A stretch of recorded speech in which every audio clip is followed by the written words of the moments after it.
Dicen que durante muchos años los palestinos no reconocían la autoridad del ejército israelí en estos territorios y por eso no pedían el permiso para la construcción. ¿Por qué? Porque pedir un permiso es reconocer la autoridad extranjera, digamos, sobre estos territorios. Pero había un ejército de Israel que controlaba el territorio. ¿No había acaso Ajifá, enforcement? El ejército, lo que entendía o la forma de verlo a este tema de la construcción ilegal palestina es que en algún momento este territorio va a ser negociado con los palestinos en un futuro. Eso es lo que entendía el ejército. Un podcast para leer entre líneas. Hola Mati, ¿cómo estás? Johnny, ¿cómo andás? ¿Todo bien? Bien, bien. Acá estamos en un día bastante particular, diría una semana si querés bastante particular, porque, claro, todos los ojos están puestos, Mati, en las negociaciones entre Estados Unidos e Irán, que si va a poder enriquecer uranio, que si no, que si hay un ataque estadounidense en Irán, que si hay un ataque israelí, que si hay un ataque iraní. Todos los ojos están puestos ahí. Así es como vos decís, todos los ojos están puestos ahí, mucha atención. Pero hoy, 18 de febrero, siendo las 7 de la tarde aquí en Israel, no nos vamos a estar dedicando a las relaciones de Israel e Irán, porque otro frente nos tiene ocupados, que es ni más ni menos que Judea y Samaria, Cisjordania. Eh, ¿Por qué? Porque en una serie de reformas ampliamente publicitadas la semana pasada, Smotrich que digámoslo es ministro de Finanzas, pero también es como el ministro de facto en este territorio, Sí, es ministro en transformó, el Ministerio de Defensa para los territorios. ahí va, exclusivamente para esta zona que sabemos que es de gran interés para Smotrich. Ahora, lo que pasó concretamente, más allá de todo lo que está dando vuelta en los titulares, es que una reforma muy grande en el mercado inmobiliario en Judea y Samaria, en Cisjordania. ¿Por qué? Porque se canceló una prohibición legal de muchos años que impedía la venta directa de tierras en Cisjordania a no árabes, que serían a judíos israelíes. Es decir, a partir de ahora judíos israelíes podrían comprar esas tierras. Por primera vez, esto desde 1967, el gobierno de Israel aprobó la desclasificación de los registros de propiedad de estas tierras y se agiliza un proceso para declarar vastas extensiones de estas tierras en Cisjordania como tierras estatales de Israel. Claro, a ver, básicamente para que la gente entienda un poco y ahora lo vamos a empezar a desarrollar. Cisjordania o Judea y Samaria es el corazón del conflicto palestino-israelí. Y lo que estoy diciendo ahora no debiera sorprender a nadie, pero por si alguien no lo conoce, el conflicto palestino-israelí obviamente es un conflicto por la creación de dos estados en un lugar. El Estado de Israel y el Estado palestino que los palestinos dicen que también tienen derecho a la autodeterminación de los pueblos. Hay quienes lo niegan, esa es otra historia. Ahora, resulta que hay un territorio que es conocido como Cisjordania, en inglés de West Bank, que es el territorio que está al oeste de Jordania, pegado, digamos, con Jordania, si se mira el mapa desde Israel, digamos, que es un territorio en el cual Israel, hasta el año 1967, no tenía ningún tipo de injerencia, y a partir de 1967 se convierte en un territorio que Israel ocupa militarmente en la Guerra de los 6 días, pero allí había una gran población palestina. Lo que pasa es que, y ahora vamos a desarrollarlo, pero para que la gente entienda, lo que pasa es que en estos territorios no hay un derecho de propiedad establecido según la legislación israelí como hay derecho de propiedad acá en Jerusalén, en la casa donde estoy yo. ¿Por qué? Porque es un territorio en disputa. Al ser un territorio en disputa, yo no puedo decir que la tierra le pertenece a Israel o a Palestina, para el caso, ¿no? Es Porque importante estaría... aclarar algo, es un territorio en disputa no para Mati o para Johnny, sino para el propio Estado de Israel. La ley israelí, o sea, no es territorio dentro de la soberanía israelí porque Israel todavía no anexó ese territorio, no es parte del territorio de Israel. Exactamente. Territorio en disputa nos referimos a eso. Después está la discusión de si aparte de ser un territorio en disputa es un territorio ocupado. Parte del gobierno de Israel, por ejemplo la Corte Suprema, considera que son territorios ocupados. Pero es una discusión en la que nos vamos a meter un ratito. Lo único que quería decir era que Israel diga, o Palestina diga, por ejemplo, bueno, estas casas se rigen bajo las leyes del Estado de Palestina o el Estado de Israel, implica empezar a decir, resuelvo de manera unilateral un conflicto que antes decía que estaba en disputa. Y esta es la gran cuestión de esta resolución que marcabas vos, Mati, de el gabinete, porque lo que hace es decir, bueno, tierras que están en un territorio que Israel mismo dice no es un territorio que yo aplico toda la soberanía, de repente se le va a aplicar la ley estatal israelí. Y este es el centro de la cuestión de la que vamos a hablar el día de hoy. Sí, vamos a estar un poco ahondándonos y metiéndonos directo en este tema, pero sí antes aclarar que estas decisiones causaron en la Unión Europea, en Gran Bretaña, incluso en amigos de Israel, y hasta Trump condenó a Israel alegando que Israel se acerca a la anexión de los territorios en Cisjordania. Estamos hablando particularmente de los territorios C. Ahora vamos a hablar qué es territorio C, pero es el 60% de Cisjordania. Lo cierto es que en el terreno, desde las últimas elecciones y desde que este gobierno fue electo, Smotrich ha reconocido por lo menos a 69 nuevos asentamientos en Judea y Samaria. Judea y Samaria es el nombre bíblico de Cisjordania. En el mismo periodo se han construido aproximadamente 150 granjas, algunas con aprobación del Estado de Israel, otras sin aprobación del Estado de Israel, y se ha iniciado todo tipo de desarrollos o planificando desarrollos que lo que intentarían hacer es destruir la continuidad territorial de un futuro Estado palestino.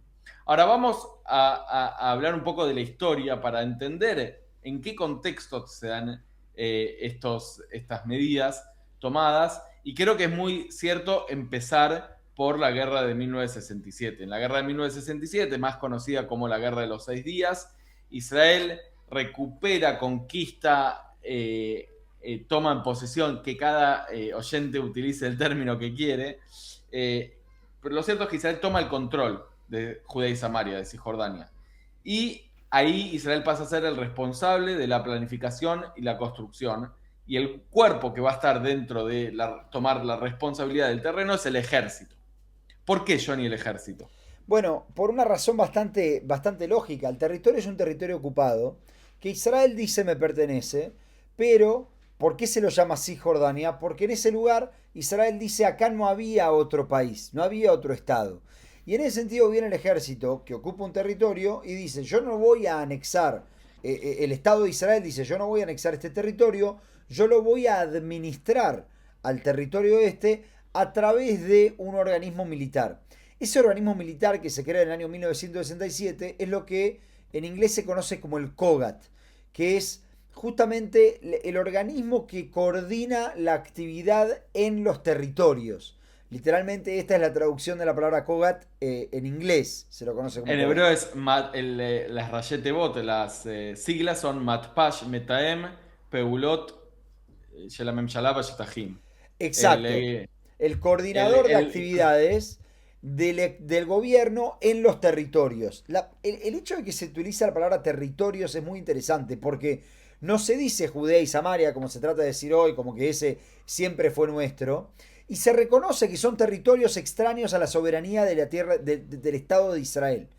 Por lo tanto, ahí se crea este órgano, digamos, que lo que hace es, a través de la ley militar, impartir el orden dentro de Cisjordania, estableciendo un mandato completamente militar. La idea era que la administración de Cisjordania se haga en base a cuestiones de seguridad. Sin embargo, en cierto momento se crea lo que llama el Minala Ezrahi, que es la administración civil, donde ya se empieza a mezclar todo, porque lo que dicen es, bueno, vamos a crear una administración que se ocupe de las cuestiones civiles en Cisjordania. Ahora, la administración civil está manejada por quién? Por el ejército. Por lo tanto, tanto las cuestiones, digamos, de seguridad como las cuestiones civiles en Cisjordania desde el 67 están dictadas por el ejército. Y luego llega Mati, Oslo. Claro, vamos a hacer un salto, porque tampoco vamos a hacer una clase de historia, pero sí me parece importante mencionar los acuerdos de Oslo, vapuleados por algunos, alabados por otros. Hoy están también en el centro de la discusión los acuerdos de Oslo, a la luz del 7 de octubre y quienes sostienen que todo esto empezó en Oslo, que es cuando se le da un principio de autonomía a los palestinos. ¿Por qué? Porque este territorio de Cisjordania, Judea y Samaria se va a dividir en 3 zonas. Territorio A, B y C.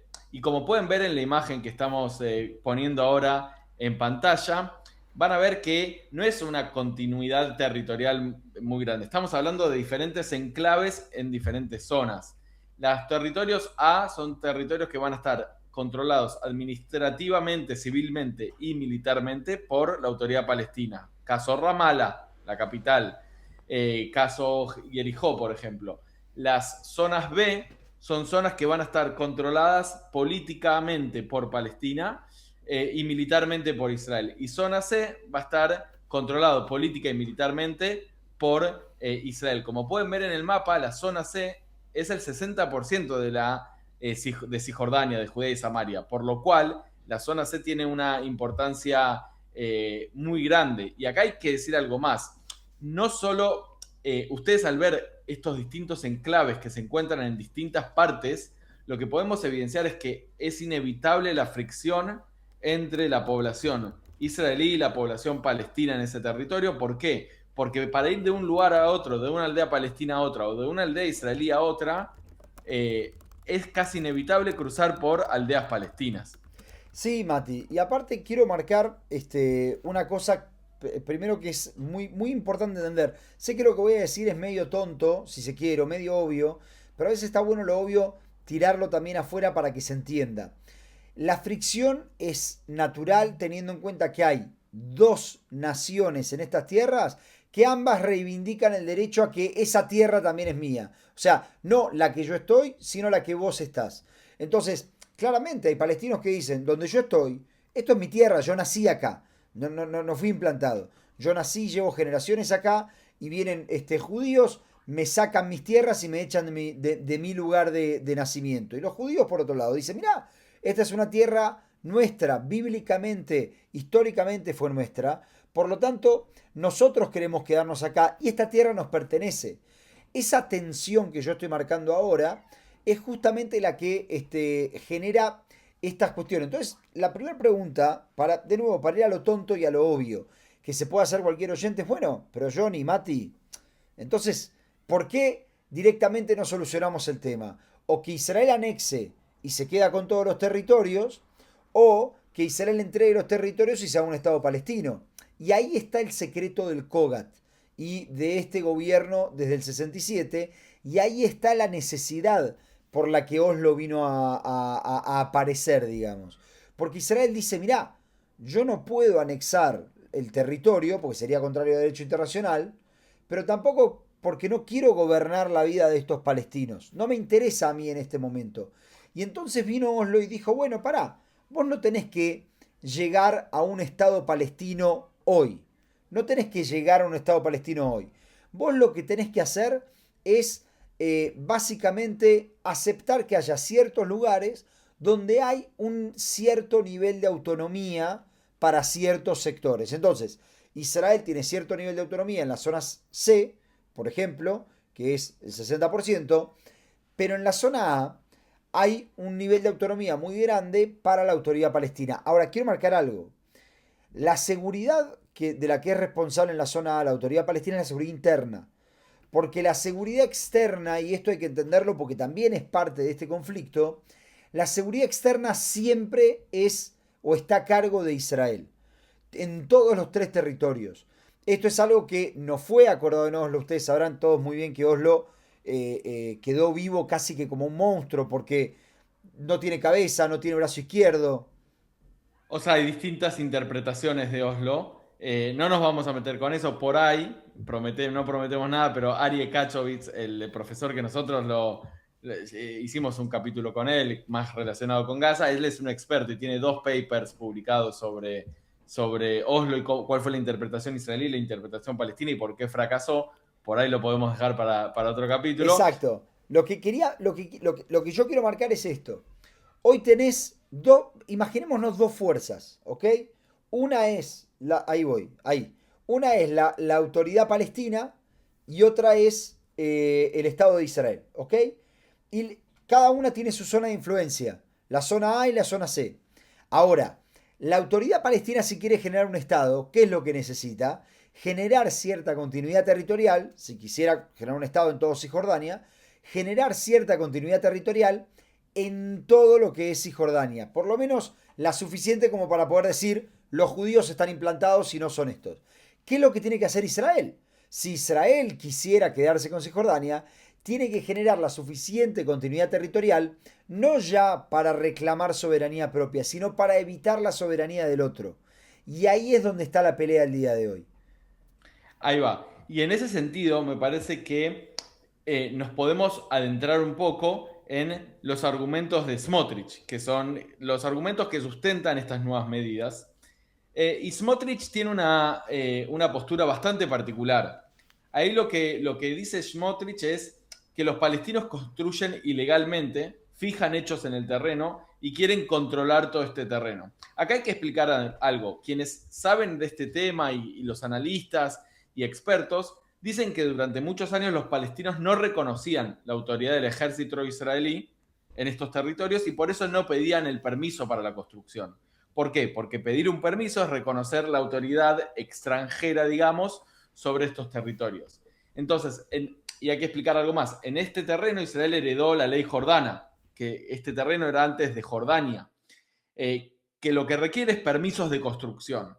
Entonces, los palestinos construían en este territorio de manera unilateral para fijar justamente lo que vos decías antes, Johnny, hechos en el terreno sin recibir permiso.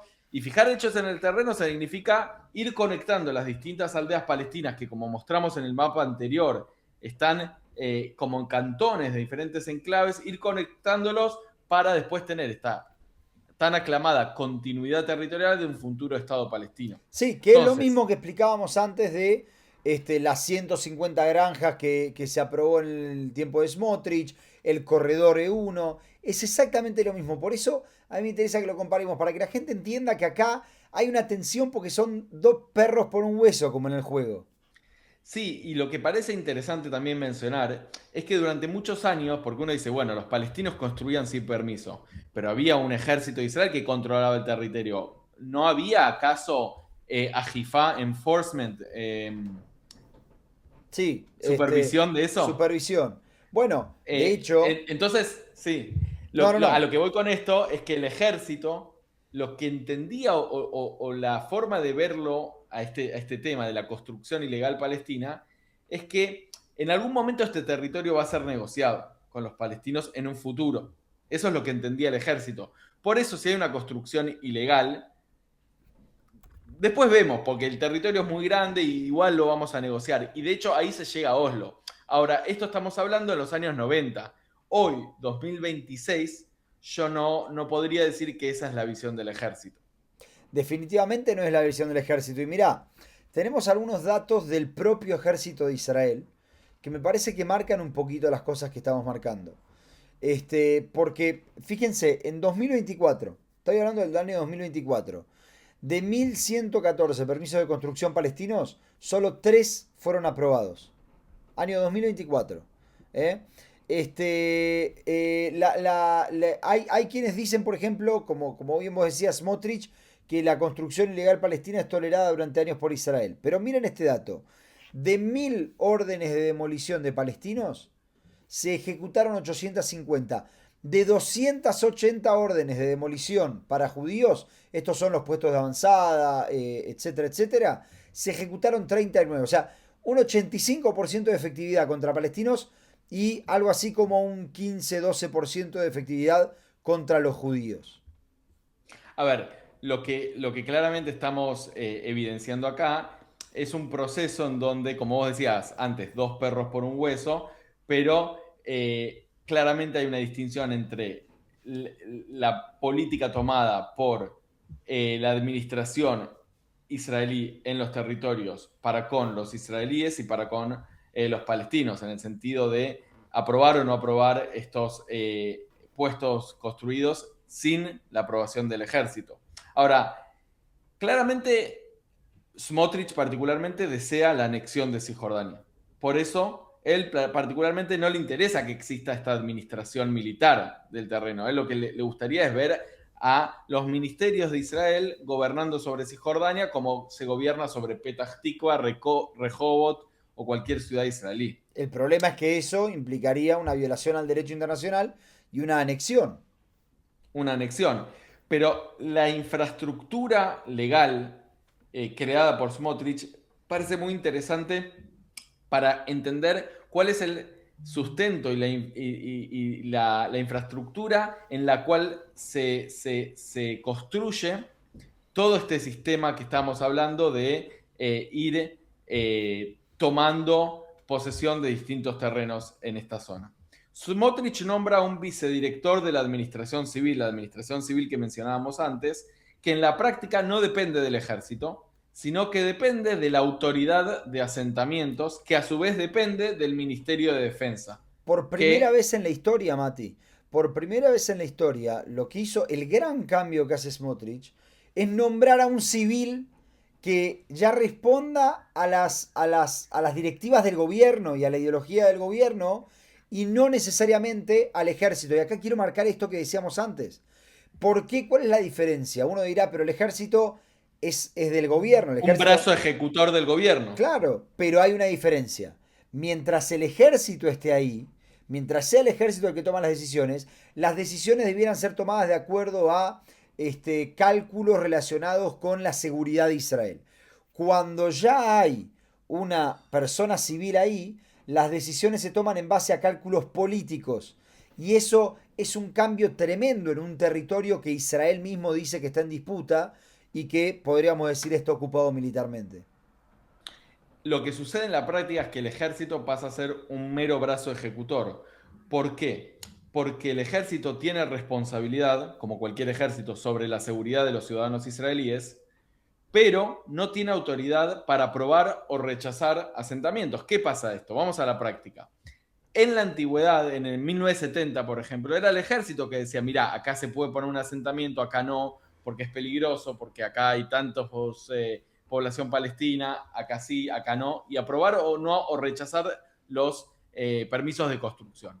Ahora, si la política dice, mañana queremos un asentamiento al lado de Jenin, una zona palestina bastante conflictiva, donde hay incluso terroristas de Hamas, el ejército no puede oponerse y tiene que garantizar la seguridad de eso. Y ahí es un problema desde el punto de vista de seguridad, que vos estás dividiendo responsabilidad con autoridad.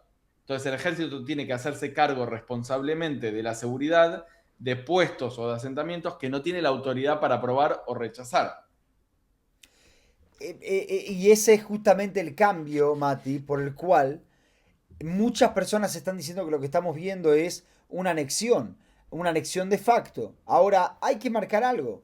Smotrich mismo había dicho en su momento que la intención de él era no solamente evitar un Estado palestino, sino él había dicho anexión de facto, read my lips, anexión de jure. אני בממשלה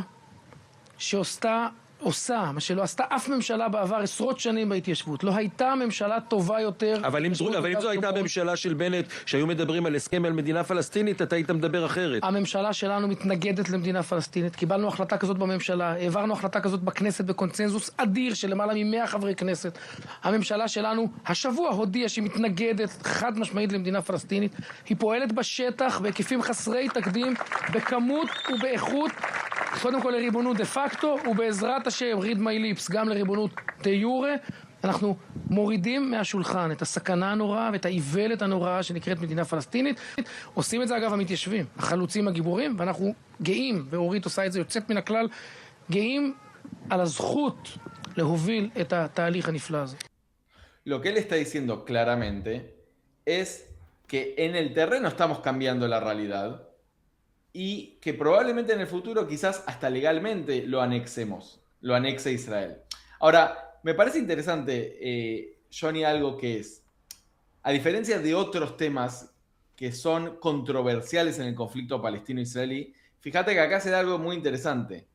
Los que apoyan las medidas de Smotrich y los que lo critican, ambos coinciden es que en el terreno las cosas están cambiando. Para algunos es algo positivo y todo lo que sabemos de que más presencia israelí en los territorios, que eso va a traer seguridad, porque está la tesis de que el 7 de octubre no pasó en Cisjordania. ¿Por qué? Porque hay asentamientos israelíes y los asentamientos israelíes son los que garantizan la seguridad. Ahora, los que se oponen a esto, por ejemplo la Unión Europea, la izquierda israelí, algunos dirían la administración de Estados Unidos, lo que dicen es esto elimina la posibilidad de un Estado palestino. Sí, a ver, Israel nunca ocultó su falta de interés de volver a hablar sobre la cuestión del Estado palestino y de resolver el conflicto. De hecho, lo hemos marcado en la cantidad de capítulos que hicimos sobre el 7 de octubre, que una de las grandes fallas fue tratar de administrar un conflicto en vez de tratar de resolverlo.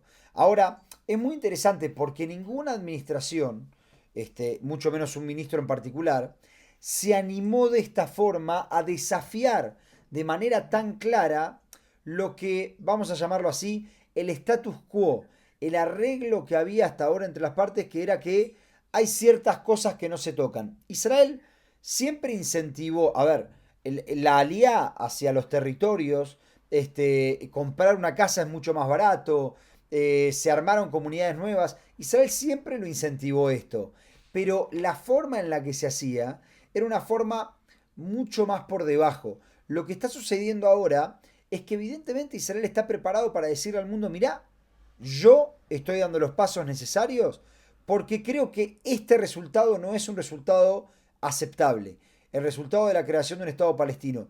Y esto es lo que nunca había sucedido hasta el día de hoy, y ahí es donde, como vos decís, los dos están de acuerdo. Los palestinos están diciendo, pero esperá, me estás cambiando algo que era un acuerdo que teníamos un arreglo. Vos no te metías conmigo, yo no me metía con vos.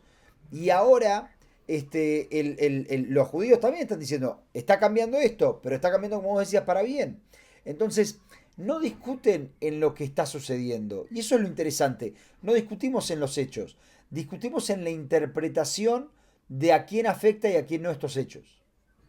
Así es. Y lo cierto es que al debate que venimos teniendo hasta ahora sobre lo que está pasando en el terreno se suma el debate demográfico, porque la decisión de anexar o no anexar los territorios de Cisjordania, Judea y Samaria tiene que ver con un punto demográfico, que es anexar implicaría incluir dentro del territorio de Israel a 3 millones de palestinos, lo que implicaría otorgar ciudadanía o algún tipo de derechos civiles y poner en riesgo el carácter judío del Estado de Israel, porque sabemos que los palestinos no necesariamente votarían al Likud o a un partido judío sionista, sino Sí.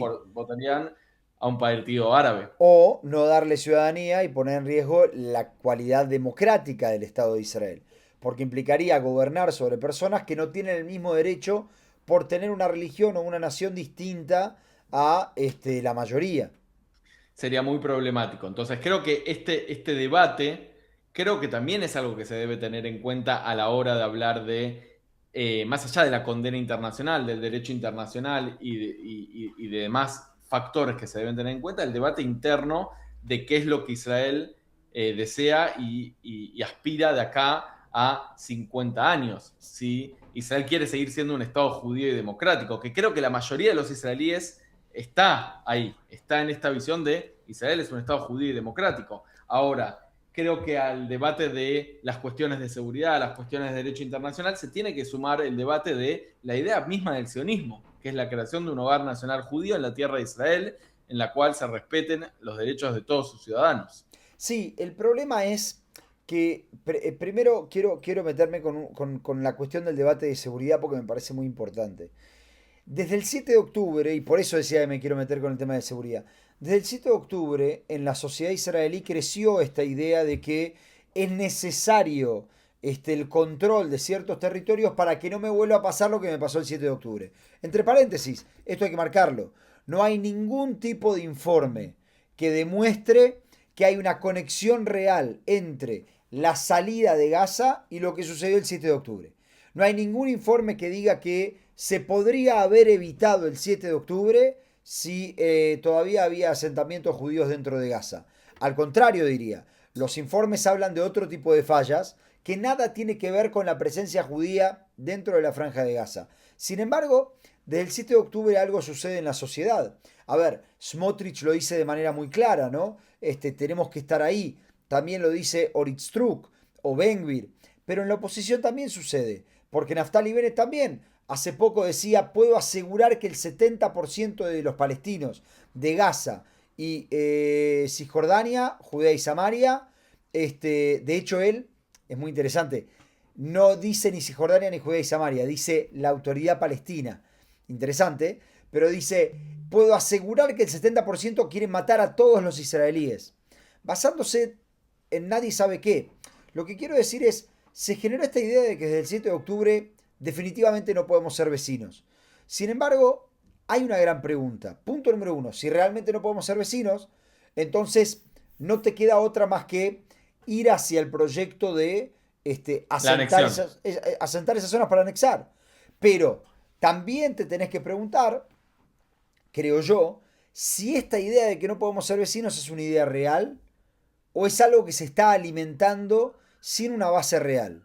Porque después de todo, el 7 de octubre ocurrió desde Gaza, en un lugar que fue extremadamente beneficiado por Israel durante muchos años, y no ocurrió en Cisjordania. Por lo tanto, y todo el mundo sabe que la sociedad palestina de Cisjordania y la de Gaza son dos sociedades completamente distintas. Por lo tanto, está la pregunta real de si esto es un miedo generado a partir de que sucedió el 7 de octubre, pero no es un miedo real, o si en realidad estamos hablando de una necesidad de seguridad de asentar esas tierras. Así es, y este es el debate que se está dando hoy en día en la sociedad israelí, y digo que es el debate que se está dando porque en la práctica lo que pasa es que el mero hecho de nombrar la idea de un Estado palestino es algo que la sociedad israelí no está allí, no está allí después del 7 de octubre. Entonces, si los políticos saben que la sociedad israelí no está dispuesta hoy en día a aceptar un Estado palestino, entonces hay algunos que, los más de centro, los más centro-izquierda, lo van a hacer es intentar evitar la idea de un Estado palestino. Pero bueno, los que son más de derecha y que siempre tuvieron esta idea de evitar un Estado palestino, aprovechan este impulso del 7 de octubre para decir: es el momento, estamos en un momentus que hay que aprovecharlo para avanzar en esta dirección. Yo creo que en este sentido, Johnny, las elecciones de este año 2026 van a ser muy importantes por este tema particularmente, es hacia dónde va a ir Israel, si hacia la anexión o hacia la separación o algún tipo de acuerdo diplomático. Sí, y acá, si me permitís, Mati, a mí me gustaría cerrar con una cuestión que me parece que es clave para entender este debate. Hay un gran profeta, voy a decir, conocido como el maestro Yoda, de la Guerra de las Galaxias. Si te acordás bien, Yoda, el maestro Yoda, dice que el camino al lado oscuro empieza por el miedo. Él dice: el miedo lleva al enojo y el enojo lleva al odio. Me parece que lo que está sucediendo en Israel, lo que estamos viendo últimamente, está muy relacionado con esto. El 7 de octubre nos dejó realmente con un trauma y con un miedo. El problema es que ese miedo nos lleva al enojo y ese enojo nos lleva al odio. Ahora, que a la sociedad le pase es algo que hasta casi puedo decir es entendible. Por eso lo que yo critico es lo que hacen los políticos, que se suben a esta ola justamente para infundir más odio, y ese odio termina generando que, bueno, esto que estamos viendo ahora, que es la idea de decir: como ellos nos quieren matar, no me queda otra más que anexar estos territorios. Políticos o estadistas, eso es el debate que lo dejaremos para otro podcast, porque muchas veces las distinciones entre un político y un estadista son fundamentales y trazan el camino de la historia. Así que, Johnny, si te parece, lo dejamos por acá. Hay mucho para seguir hablando. Seguramente ustedes tienen sus opiniones. Escríbanos en comentarios, déjennos sus opiniones y los escuchamos. Nos vemos la semana que viene, Mati. Un abrazo. Hasta luego, Johnny. Chao, chao.